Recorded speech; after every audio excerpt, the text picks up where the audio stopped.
Hello everybody, this is episode number 28 and welcome back. Obviously, yes, I usually get that part in. Welcome back, episode 28 of the Vanarama YouTube Football Manager 2018 experiment, Celtic and Rangers in England.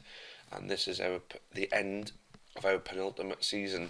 So one more season left after this. And as you can see, the Rangers not doing too well at the moment, but they got games in hand. And they are 7 points clear of relegation, so it's looking very highly likely that the three at the bottom are going to be the ones to take the plunge. Celtic have had a bit of an upturn in fortune and have moved up a little bit. Will that climb continue? Well, we'll look at Celtic first to see if they have brought in any decent players. They brought in one, Anthony Howes, who is a goalkeeper. So maybe to make a bit of extra competition for that goalkeeper spot is going to keep Gal on his toes. Howes could be better than Gal, we don't know. But at least with two good goalkeepers, they'll both try to be at their very best every week. So that's one thing. They've sold Samuel Hagen, but that was on the 2nd anyway, so we missed that one. Tom Davis has gone. He's old now anyway. Gone to Brighton to try and help keep them up. But Celtic must be pretty happy with what they've got, and they are moving up a little bit in the division. Rangers. Brought a few in. I've never heard of this team before. Fuli, they are from China. Oh, right, okay. Lerato Siok Etsa.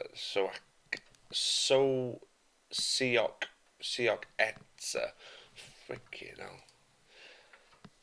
He's from South Africa. Don't even know if I pronounced that. I'm just going to call him Lerato. That'll do. On loan, Suarez. On loan from Chelsea, a good centre-back by the looks of it. And Dean Young is 28 years old as a backup goalkeeper maybe. They already brought in Jonathan Mitchell, but I don't think he's really played any games. I don't know why they got him, to be honest with you. That's a bit of a strange one. But there we go. So, yeah, they have picked up a couple of players. They haven't really let any good players go, which is important. So I think Rangers should stay up. I think Celtic will stay around about there. How are they doing in Europe now? So the Euro Cup, Group D, so they're drawing that last game. So it wasn't a completely perfect group for them. Out of the Carabao Cup, so FA Cup third round, they beat Rangers. Oh my God, what a cup draw. Beat Rangers 4-1. Rangers will be gutted. There's no point looking at Rangers and their cup. Oh, actually, yeah, we will look because they were in the quarter-final of the Carabao Cup against United. So they won in the FA Cup fourth round. So they don't know what they got in the fifth round yet. But Fiorentina away in the first knockout round of the Euro Cup. We will see how they do in both of those competitions at the end of the season. Let's have a little look at Rangers. And they beat Man United in the Carabao Cup, and they beat Man City in the semi-final. They got Everton in the Carabao Cup final. So I'll be eager to see how they do in that. The chance for Rangers to get into Europe if they win that. So in theory, they're having a decent season because they've got 23 points in 23 games, which is decent. They're going to need a few more, I think, to guarantee, because those bottom three clubs will be coming back with a boom. I think Rangers are going to want to get another, maybe another 6 wins under their belt. At least another 6 wins under their belt before the end of the season. So they've beaten Liverpool 3-0, they've beaten Arsenal 2-0. So there's a lot of potential in this team. They're just throwing silly results away. Well, they've lost against Man City and Man United and Everton and Chelsea in that lot. So you can kind of understand that. Losing at home to West Brom would be particularly disappointing. The 1-0 at home to Brighton is especially disappointing. But to say there's plenty of time left for them to make a bit of a better viewing of themselves. I think and win one of their games and jump up above Bournemouth, which is what they will do if they win one of them. One of them might be against Bournemouth, you never know. But yeah, they'll jump up and into safety. I'd imagine Rangers will comfortably stay up and Celtic will stay around about there. So we got to finish the season to find out. We will touch on the Scottish League at the end of the season. So guys, I will see you at the end of this season. Hey guys, here we go. This is the 31st of May now. Celtic finished 8th. So finished a few places above where I thought they would.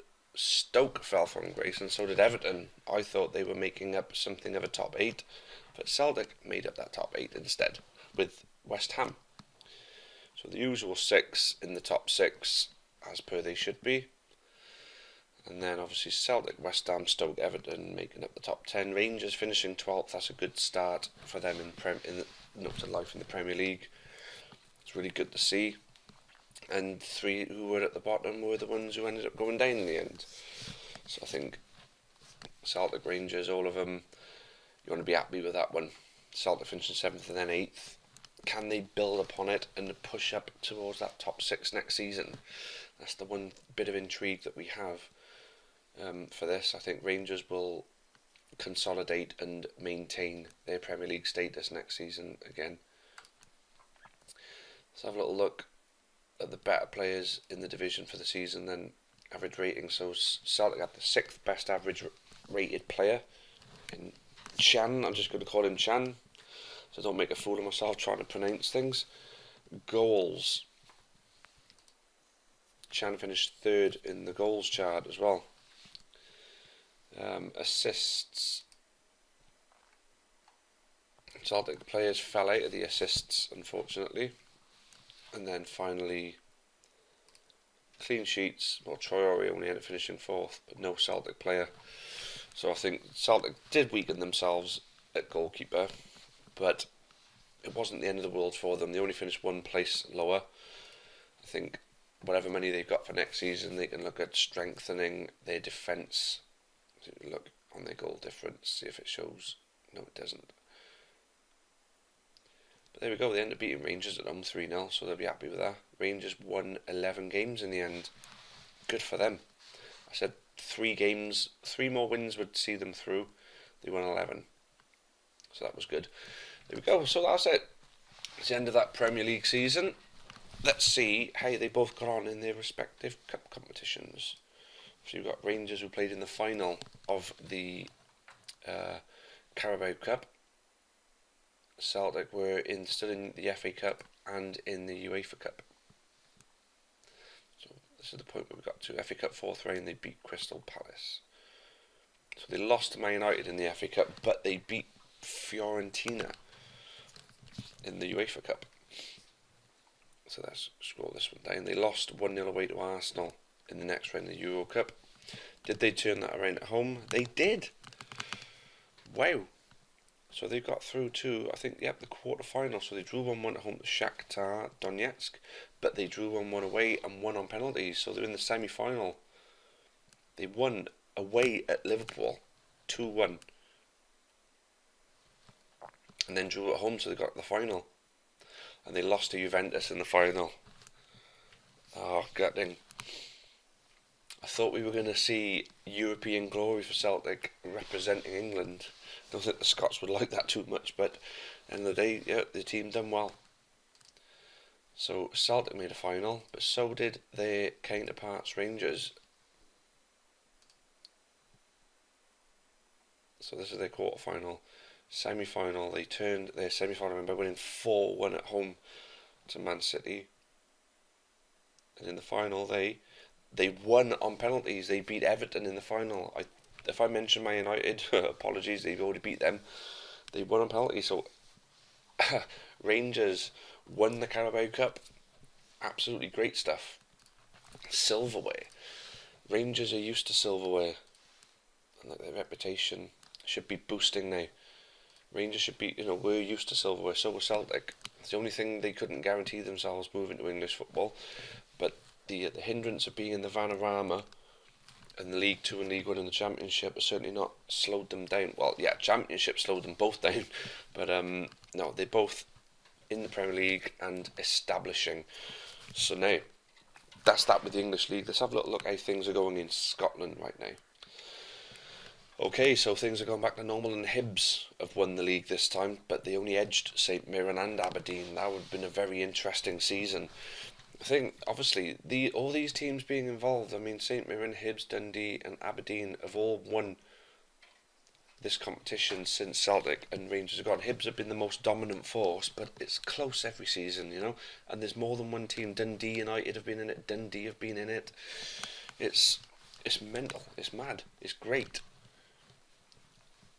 You know, that's Scottish football would have got itself a bit of a boost, I think, because it's just that much more interesting. Now, St Mirren were the ones who won the league, so they would have been the ones in the Champions League. Let's have a little look how they got on in that. So, Champions League straight into the group. Lost, lost, lost, lost, lost, and lost. They lost all 6 games. Friggin' hell. Oof. Ouch. Not even into the UEFA Cup. Hibs. How have they done in Europe? So they were in the Euro Cup qualifier. They got to the group. Losing games, winning games, drawing games, winning games. Did they get through to... Yeah, they did, but they went 8 to Valencia. Who would have been the other Champions League team? Would have been Aberdeen. Champions League best place. No, you're never going to get through that when you're Aberdeen. So into the Euro Cup. Not doing too great. They may not have got through, or they might have just edged it. Yeah, they did, but they went 8 to Ajax in the next round. So did Dundee United make up the other teams that were in Europe? No, they did not. Well, we'll leave it there anyway. But there you go. Another interesting season in the Scottish Premier League. Let's have a little look at Barrow and Gateshead. And there we are. Gateshead, Barrow, none of them looking like getting promoted, none of them looking like getting relegated. I pretty much feel they found their level. Looking at that now. Gateshead and Barrow settled themselves as a regular Ladbrokes Championship team. So that's that with them. So guys, there we go. That's the end of our penultimate season. Our final ever season on this experiment will be coming up in the next 2 episodes. So make sure you don't miss it. For those of you who haven't been watching it all the way through, I tell you now, it's definitely worth picking this up from the beginning, because it's produced some very interesting results, this experiment, especially with Gateshead and Barrow, because in the early days there was a bit of a yo-yo effect going between the Championship, the Premiership, and Ladbrokes League One. It's interesting how the Scottish League has turned out, but it's interesting to see the journey that Celtic and Rangers have made to find their way into the Premier League now. So it's definitely worth picking it up from the beginning. So for those of you who have been watching it all the way through, or those of you who are just watching this episode or only watched a few, thank you all for watching. I mean, it's only because you people are watching it is why I have kept this going for so long. I usually only do an experiment for 10 seasons. I felt an extra 5 was warranted because I did feel Rangers were going to get into the Premier League. Thankfully, I was right. So that's that now then, guys. See you for our last season in the next episode at the beginning of it. And until next time, cheerio for now.